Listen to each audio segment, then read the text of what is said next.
Coming up on 5 Minute News. Video shows Chicago teen wasn't holding gun when executed by police. US expels Russian diplomats, imposes sanctions for hacking.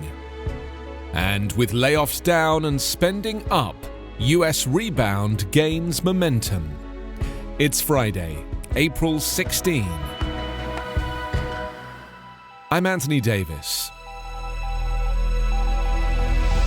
A 13-year-old Chicago boy appears to have dropped a handgun and begun raising his hands less than a second before a police officer shot and killed him last month, footage released on Thursday under community pressure shows.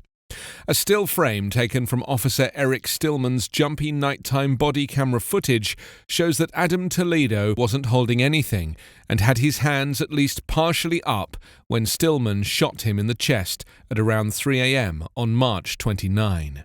Police who were responding to reports of shots fired in the area said the teen had a handgun on him before the shooting, and Stillman's footage showed him shining a light on a handgun on the ground near Toledo after he shot him.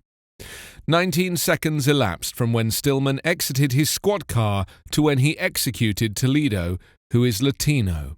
Adina Weiss-Ortiz, an attorney for Toledo's family, told reporters after the footage and other videos were released that they speak for themselves. Adam, during the last second of his life, did not have a gun in his hand. The officer screamed at him, "Show me your hands." Adam complied, she said. The Chicago Police Department typically doesn't release the names of officers involved in such shootings this early on in an investigation, but Stillman's name, age and race, he is 34 and white, were listed in the investigation report COPA released on Thursday. The mayor decried the city's long history of police violence and misconduct, especially in black and brown communities, and said too many young people are left vulnerable to systemic failures that we simply must fix. She also described watching the footage as excruciating. The Biden administration announced on Thursday the US is expelling 10 Russian diplomats and imposing sanctions against dozens of companies and other people, holding the Kremlin accountable for interference in last year's presidential election and the hacking of federal agencies. The sweeping measures are meant to punish Russia for actions that US officials say cut to the core of American democracy and to deter future acts by imposing economic costs on Moscow, including by targeting its ability to borrow money. The sanctions are certain to exacerbate tensions with Russia, which promised a response, even as President Joe Biden said the administration could have taken even more punitive measures, but chose not to in the interests of maintaining stability. Sanctions against 6 Russian companies that support the country's cyber efforts represent the first retaliatory measures against the Kremlin for the hack familiarly known as the SolarWinds breach, with the US explicitly linking the intrusion to the SVR, a Russian intelligence agency. The US also announced, as part of the same executive order, sanctions on 32 individuals and entities accused of attempting to interfere in last year's presidential election, including by spreading disinformation.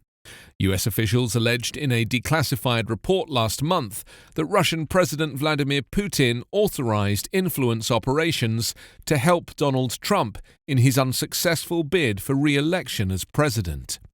The actions, foreshadowed by the administration for weeks, signal a harder line against Putin, who Trump was reluctant to criticize, even as his administration pursued the optics of sanctions against Moscow. A much-awaited economic boom coming off the pandemic recession appeared to edge closer to reality on Thursday, with fresh data showing the pace of US layoffs dwindling, consumers spending freely, and manufacturing rebounding. The latest barometers point to a US economy that's steadily regaining its health as vaccinations accelerate, business curbs are lifted in many states, and more people are willing to travel, shop, eat out, and otherwise resume their spending habits.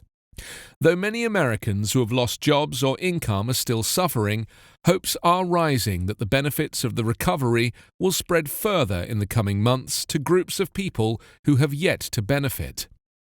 The number of Americans applying for unemployment benefits tumbled last week to 576,000, the Labour Department said on Thursday, a post-COVID low and a sign that layoffs are easing. And sales at retail stores and restaurants jumped 9.8% in March, the biggest gain since last May, when the economy first started to rebound from the virus's initial blow. With US household savings high, economists are optimistic that the faster spending is sustainable. A total of 16.9 million people are continuing to collect unemployment benefits, down from 18.2 million in the previous week. That decline suggests that some of the unemployed are being called back to jobs, but the large number of ongoing recipients also points to the harsh impact of the pandemic on tens of millions of households. You can subscribe to 5 Minute News on YouTube with your preferred podcast app. Ask your smart speaker or enable 5 Minute News as your Amazon Alexa flash briefing skill. Subscribe, rate and review online at 5minute.news. 5 Minute News is an Evergreen Podcast covering politics, inequality, health and climate, delivering independent, unbiased and essential world news daily.